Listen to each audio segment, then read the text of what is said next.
Hi guys, as you know, it is the month of October and we have been focusing a lot on breast cancer awareness, and we have someone very special here today. We have Sian, and I wanted to introduce Sian to all of you. I came across Sian's story on Instagram through a mutual friend, and Sian is currently going through stage 1 breast cancer treatment, and I thought that her story and her journey was absolutely incredible, and our community could definitely value from hearing her journey. And so I'd love to get to know a bit more about what it is that you're going through, your diagnosis, and just to discuss a bit more about your breast cancer journey. Thank you for having me. Of course, we're so excited to have you. And so tell us a little bit more about, your journey with breast cancer, how you figured out the diagnosis. We'd love to hear, how you initially came across. So it was completely by accident. So I was in the gym one day and just pulled my arm, kind of went like that, and my hand just went straight onto the lump. I had never self-checked, never thought that breast cancer would be something that would happen to me. So by accident I found the lump and just thought, that hasn't been there before. I will go and get it checked out, and then thankfully I did, and within 3 weeks I was diagnosed with breast cancer. Wow. And it was by accident, which I think is the most shocking thing for me, really. And what was it like? Were you, when you felt the lump, was it something that you were like, okay, I know what this probably could be? Was it something that you felt before, or what made you think, like, I need to go get this checked? It was just because it felt like a marble, and when you just know something isn't right, like that shouldn't be there. So I just thought, if anything, I'll go and get it checked out to rule it out. It did go through my head, especially when I was then going through the process of having the mammogram and the ultrasound, and everything was going quite quickly, and I think in the back of my mind then I kind of knew. So can you share a little bit more about what the process was actually like? So you said that you had a mammogram. So once you felt the lump, what proceeded after that? So I called King's College Hospital and I actually said, can I book myself in for a mammogram?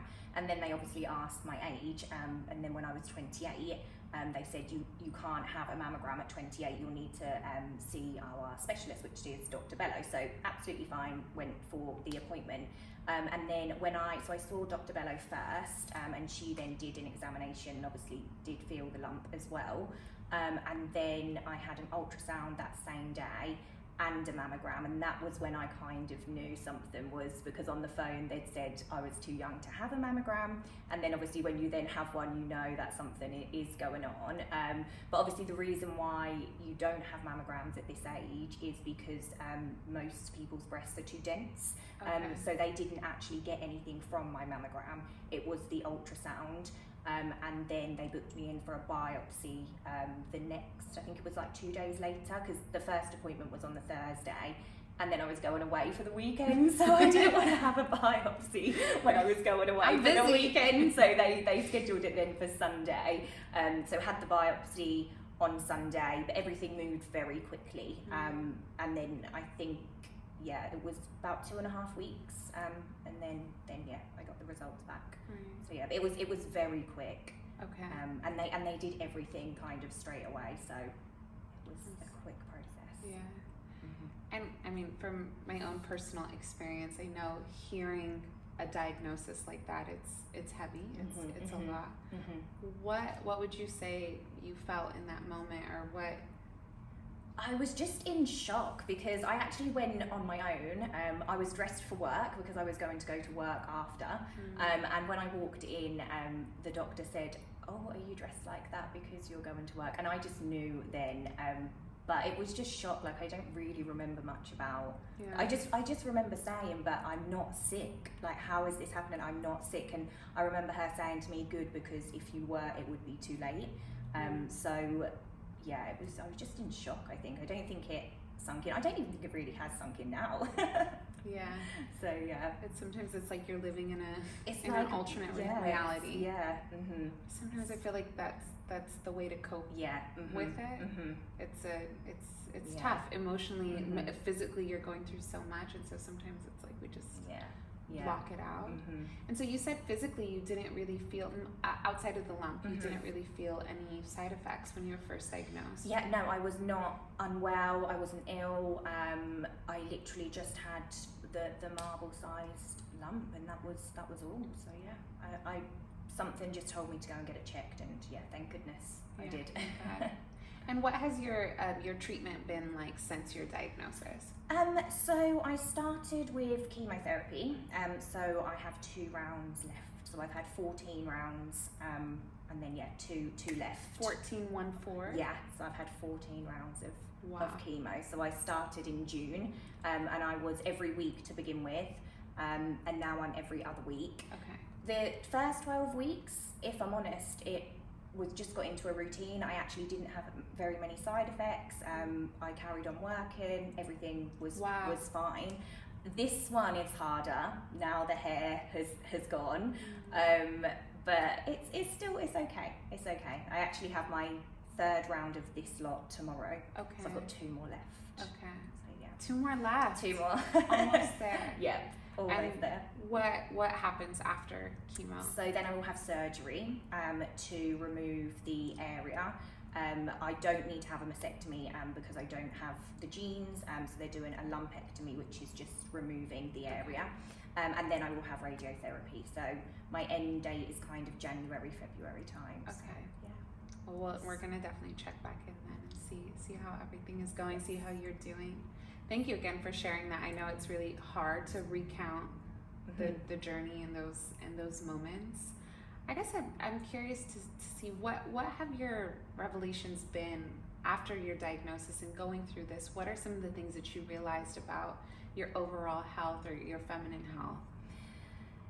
Just to not take things for granted, and like I have such a busy life. Like my diet was all over the place. I was not getting enough sleep, like not necessarily looking after myself. And actually, I don't have the cancer genes, so it is probably caused by environmental factors. So just thinking about how taking care of myself.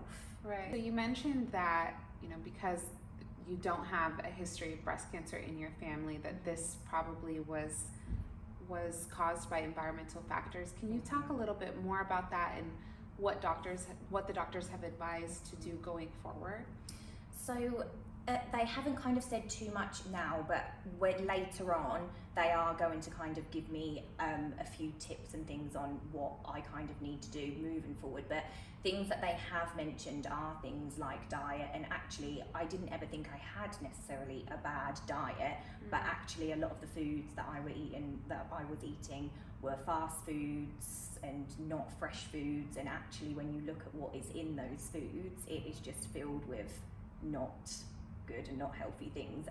So I've completely changed my diet, all fresh food, and yeah, just being healthier. And they've said about alcohol is a massive thing as well, stress, not enough sleep, yeah, so obviously not one thing can cause it, but when you put them all kind of together.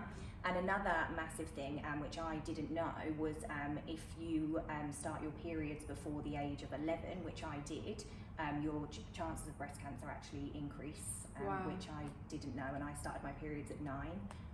So yeah, I was way before 11. So yes, and even things.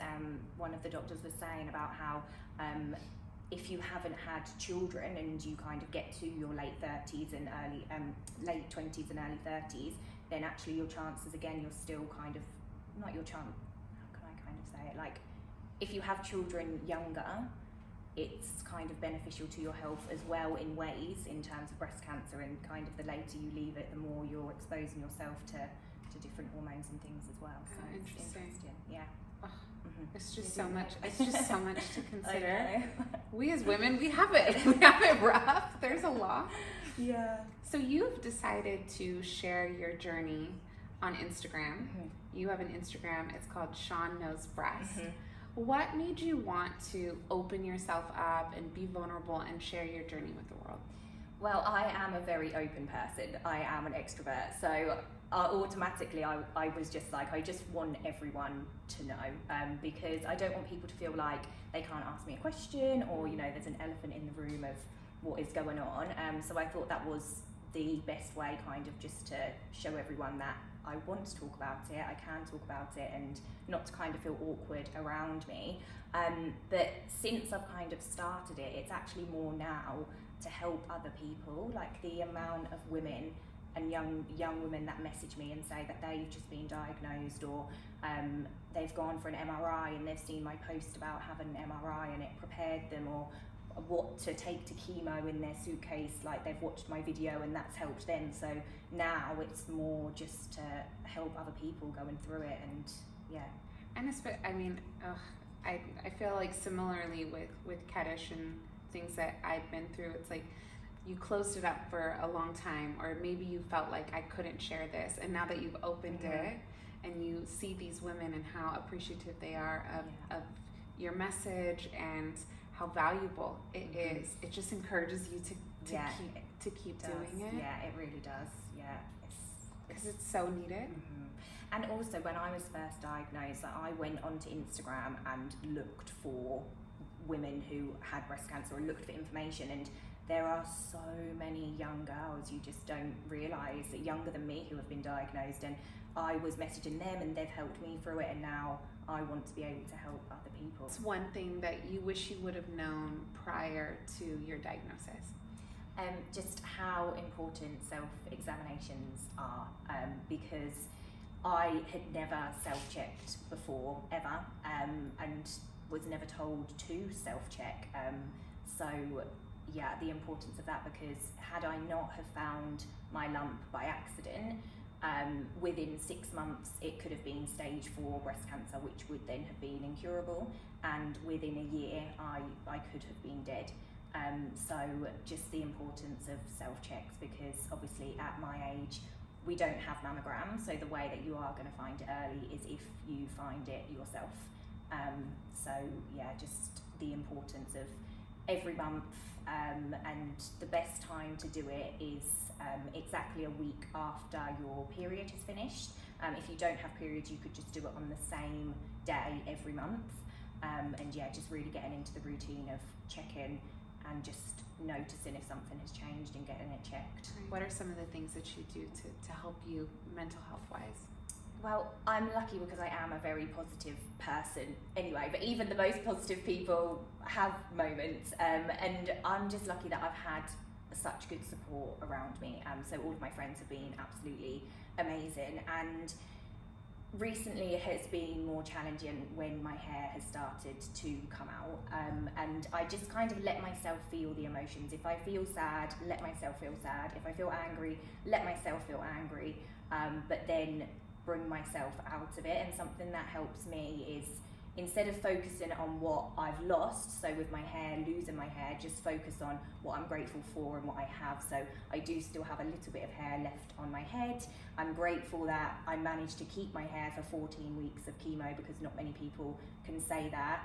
I'm grateful that I had the cold cap and I could use it anyway, and just trying to turn every situation into a positive. So going to find wigs will be exciting, getting new headscarves will be exciting. So just looking for the positives in every situation, because if not, you're just going to go down a spiral, and I don't want to feel sad. Right. So just making everything into a positive situation. Yeah. And your mental state, it plays so much into your physical state. And with positivity, that's the best kind of medicine most of the time.